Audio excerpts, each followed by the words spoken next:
Hello, everyone, and welcome back to the Wade Foster Show.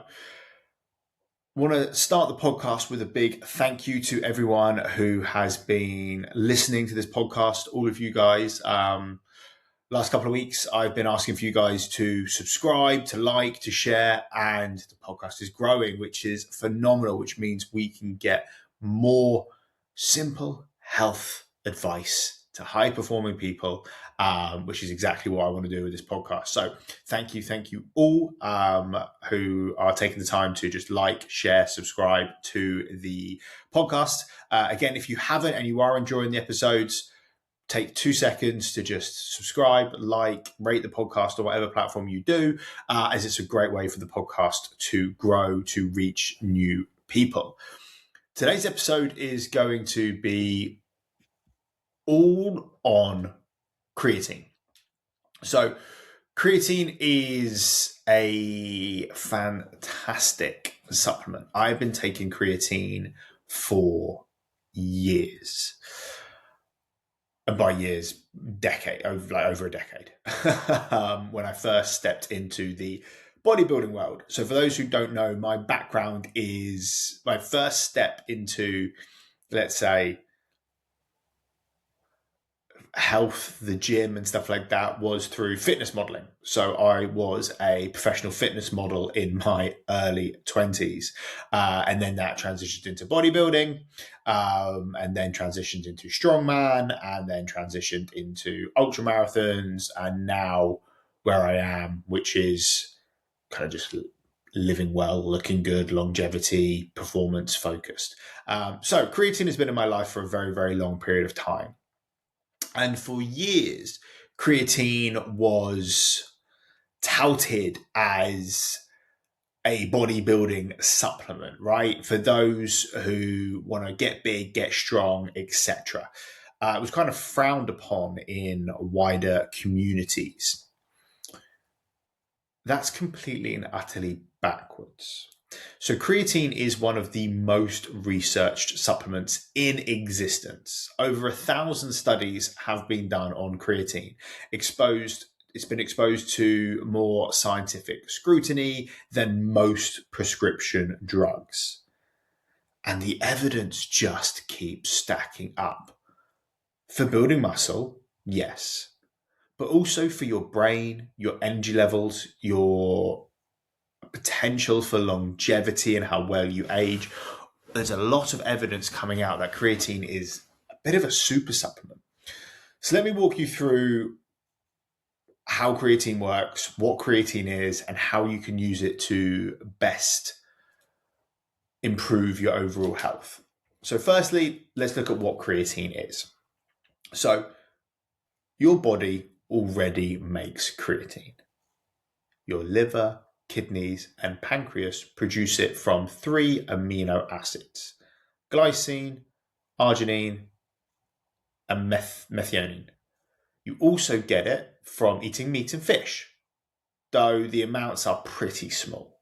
You need to eat about 1 kilogram of raw beef to get about 5 grams of creatine, and nobody's doing that daily.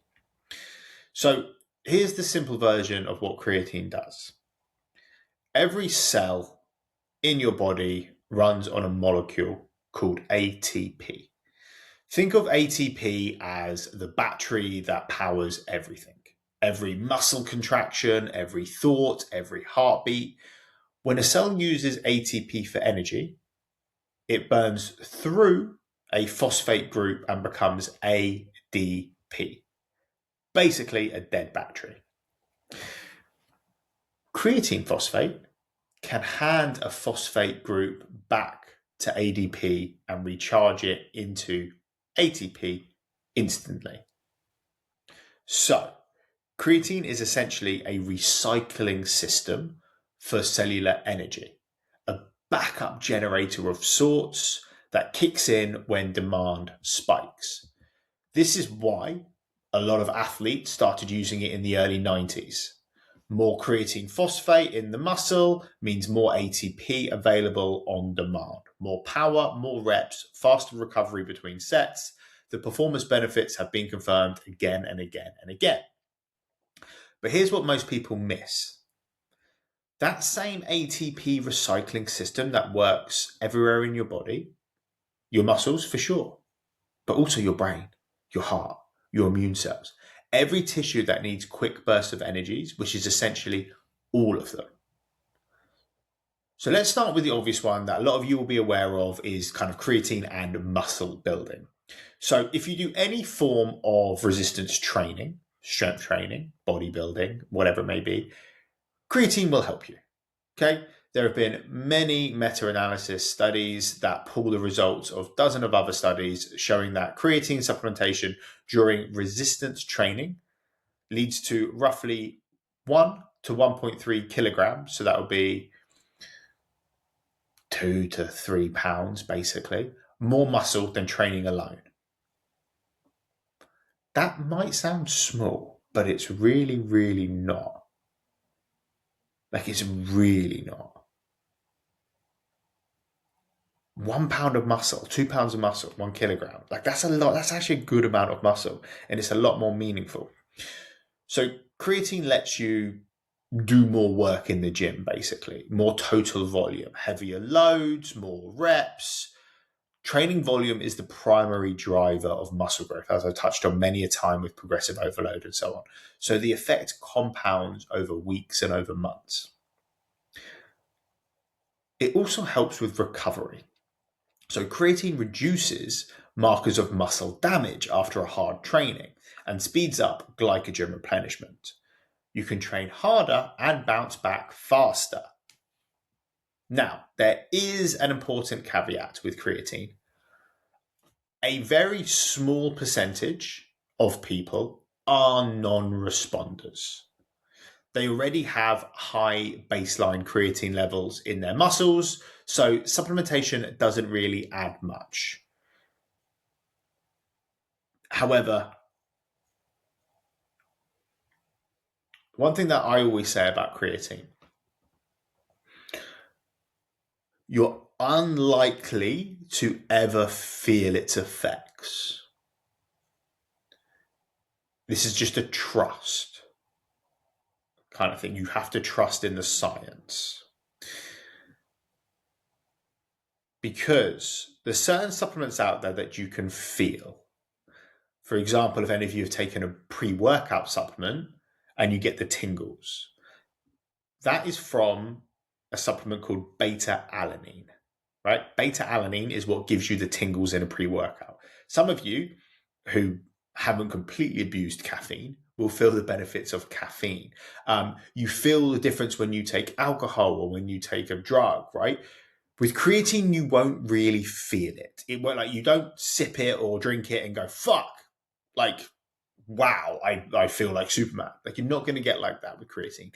You kind of just have to trust that science and trust that creatine will help me build more muscle because of all the scientific literature out there. But things are about to get really interesting when we start looking at how creatine affects your brain. So, your brain weighs about 2% of your body mass, but burns through roughly 20% of your total energy, pound for pound. It's the most energy-hungry organ we have. And it heavily relies on the creatine phosphate system to buffer ATP when neurons fire rapidly. There was a 2023 randomized controlled trial, the largest of its kind, gave 123 participants 5 grams of creatine or a placebo daily. Okay, so some people got the creatine, some people got the placebo daily for 6 weeks. The creatine group showed improvements in working memory. The effect was modest but real.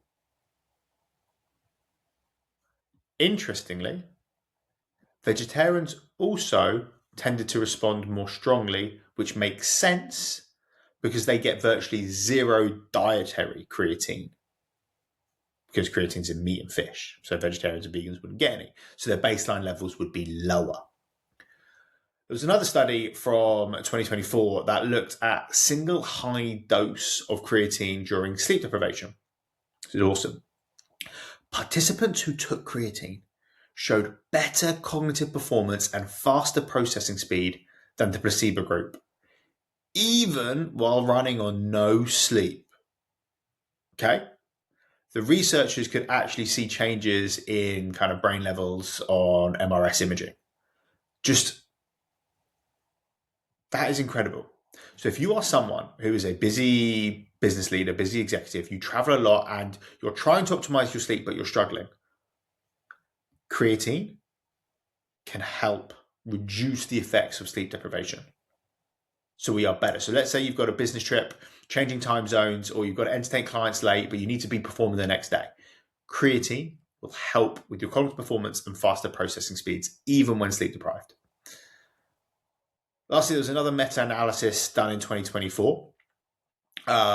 Basically pulled together all the available randomized controlled trials and found that creatine supplementation had a positive overall effect on cognitive function in healthy adults, with the strongest signal being in memory-related tasks. And what I love about this one is the study was done in healthy adults. A lot of studies are done in unhealthy populations because it's easier to get access to unhealthy populations because they could be in hospitals or bedbound, and it's easier to run studies on them. But when they run studies in healthy adults and we get great results, that's really, really good kind of eye-opening research to pay attention to. So we have lots of research here that is showing that creatine is going to help with memory, going to help with cognitive performance and faster processing speed of our brain. Okay. So we really, really want to be looking into that. There's also early stage research looking at creatine for depression, brain injuries, and age-related cognitive decline. There's nothing conclusive yet in these areas, but worth paying attention to. So as we can see, creatine helps you build more muscle, helps your brain. Why are you not taking it? It's also very affordable. It's one of the cheapest supplements on the market. So if you are a high-performing human being, which hopefully all of you are, or you see yourself as someone who cares about their health, creatine is no-brainer. Now let's look into the longevity side of things. So this is where stuff gets we've got to be intelligent with the data. Okay, so there is no 20-year randomized controlled trial proving creatine makes you live longer. Like, let's just get that out of the way straight away, right? There's no study has been done around actual longevity and creatine for a long enough period of time. However, there is a strong indirect case. So this is when we look at sarcopenia. Okay, so sarcopenia is the progressive loss of muscle mass and strength as you age. Sarcopenia is one of the best predictors of disability, frailty, and death in older adults. It affects somewhere between 8 and 13% of people over 60. Falls, fractures, and a loss of independence. Basically, sarcopenia is behind a huge proportion of the suffering that comes with old age. And the single most effective intervention for sarcopenia is resistance training. When you add creatine to resistance training in older adults, the results are consistently better than training alone. More muscle mass, better strength gains, improved performance, and functional tests like sit to stand and walking speed all improve with creatine, like training and creatine than training just alone. There was a 2026 narrative review that looked at creatine supplementation combined with exercise in older adults, specifically through what they called the muscle-brain axis. Their conclusion came to that creatine supports both physical and cognitive outcomes during aging, especially hitting two targets with one intervention. So physical and cognitive outcomes improve with creatine. So beyond muscle building, creatine does so much more for the body. There's also some evidence that creatine may help with glucose metabolism. So a few studies have been out there that shown improved glucose uptake into muscle cells, especially when combined with exercise. So that has obvious implications on metabolic health, insulin sensitivity as you get older. And then there's the mitochondrial angle that we can look into. Some research suggests creatine may reduce oxidative stress and support mitochondrial function. This is still early, but given that mitochondrial decline is one of the hallmarks of aging, it's worth us paying attention to. So while we can't say creatine extends your lifespan, we can say that it supports muscle mass, it supports brain function, and it supports metabolic health. Three things that absolutely matter for how long and how well you live. Now, let's dive into the subject that always pops up when we talk about creatine. Kidneys. Okay. Every time creatine comes up, someone asks about kidneys. Let's just deal with this directly. Creatine does not damage healthy kidneys. This has been studied extensively, and the concern comes from a lab test misunderstanding. So, when your body breaks down creatine, it produces a waste product called creatinine, right? So creatine, creatinine. Doctors use creatinine level to estimate kidney function through a calculation called EGFR. If you take creatine, your creatinine levels go up. If your doctor doesn't know you're supplementing, they'll look at your blood work and think your kidneys are struggling. They are not. You just have more creatine in your blood because you're consuming more creatine. The math is what's misleading, not your kidneys. So if you want accurate kidney function reading while taking creatine, ask for a sustained C test instead. Cystatin C isn't affected by creatine intake or muscle mass, so it gives a clearer picture. So that's one thing to pay attention to, and like the old age or the old adage of like, oh, creatine's bad for kidneys. It's not. A few other things with creatine, you hear all the time on social media and stuff like that, so worth addressing. Some people claim that creatine makes you fat. It doesn't. It doesn't. The 1 or 2 kilos you gain maybe in the first week of taking creatine is water being pulled into your muscle cells, so you look fuller. This is what actually makes your muscles function better. If anything, long-term creatine combined with training will improve body composition. So it doesn't make you fat at all. You may have some, and it is only in the first week or so, right? Like you may gain a kilo, but highly unlikely. Creatine causes hair loss. Creatine doesn't cause hair loss. Creatine doesn't cause hair loss, right?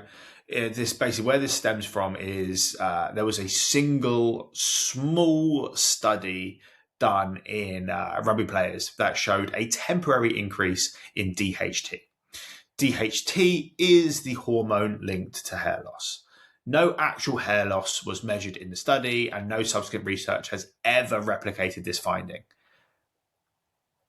So, no, creatine doesn't cause hair loss at all. Creatine is a steroid. No, creatine is not a steroid. Creatine, it's an amino acid derivative. It has a hormonal activity, but it's like protein powder. It is a supplement. It is not a steroid. So, how to take creatine? I'm about to sneeze. Ooh, bless me. So, how to take creatine? The dosage. Now, this is where stuff gets interesting. So, don't overthink it. It's the most studied form of creatine is creatine monohydrate. Just buy creatine monohydrate. Don't buy any fancy different like creatine monohydrate. Creatine monohydrate. That is the form that we want to get. Every other fancied variation that they package up and make more expensive, don't get it. Just get creatine monohydrate. Now, how to take it? It's generally weight related. Okay, so it used to just be 5 grams a day.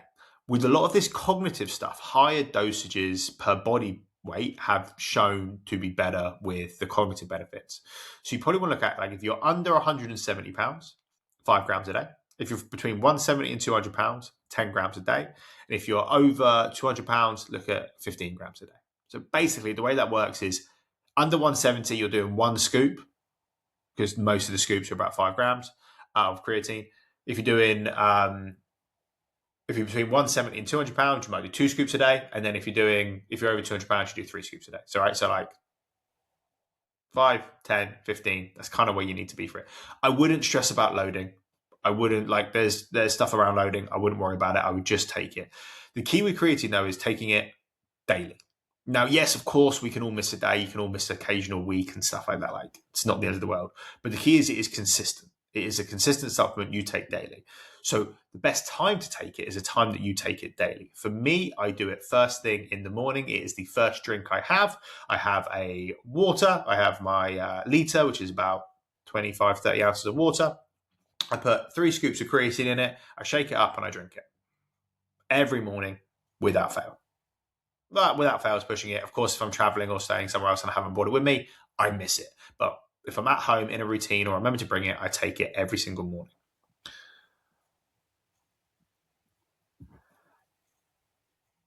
What I would say with mixing it, like you can get flavored creatine now, I believe. I have unflavored. I just put it in, shake it, and drink it. If you're someone that likes a bit of flavor with it, you can put it with electrolytes. You can buy flavored creatine. You can put it with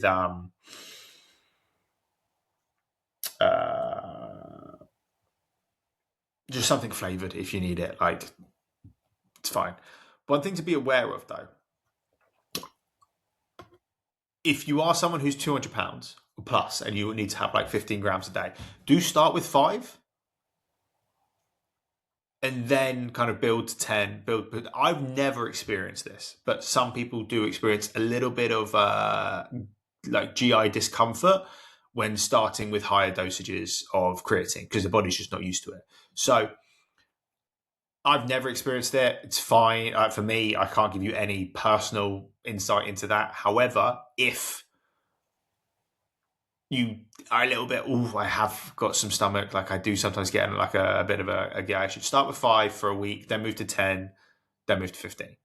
Right? Simple as that. But again, that's only for 200 pounds. If you're under 200 pounds, like between 170 pounds and 200 pounds, take 10 grams a day. And if you're under 170 pounds, take 5 grams a day. So I believe that everyone should be taking creatine. I think creatine is just one of the things that just should be in your life without fail. I'm not a big fan of supplements. I'm not really. I do not take many. Only a handful that I feel are beneficial.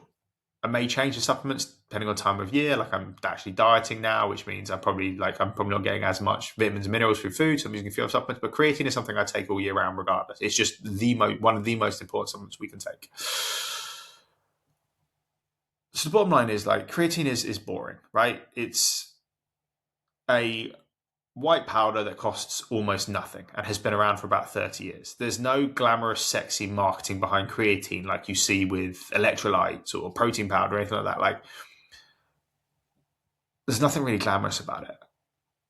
But it's probably the most effective supplement on there. Research is overwhelming. It helps build muscle, helps support memory, speed of processing, and cognitive performance. Helps with metabolic health, and all of these things help you live better now and live better in the future. It's that easy, it's that simple, and it's one of the best decisions you can make for your health. If you're looking for where to get creatine, I will put the link of the creatine that I get in the description below. So you guys can use that. However, just get creatine monohydrate. Doesn't really matter the company. Pick a company that you like. Make sure it's creatine monohydrate and it's not a different form of creatine, and you're good to go. Hope you guys enjoyed this episode. It was a bit more scientific today, so I can use a bit of my master's education in this one. Hope you guys all have a great rest of the week, and I'll catch you next time. Peace.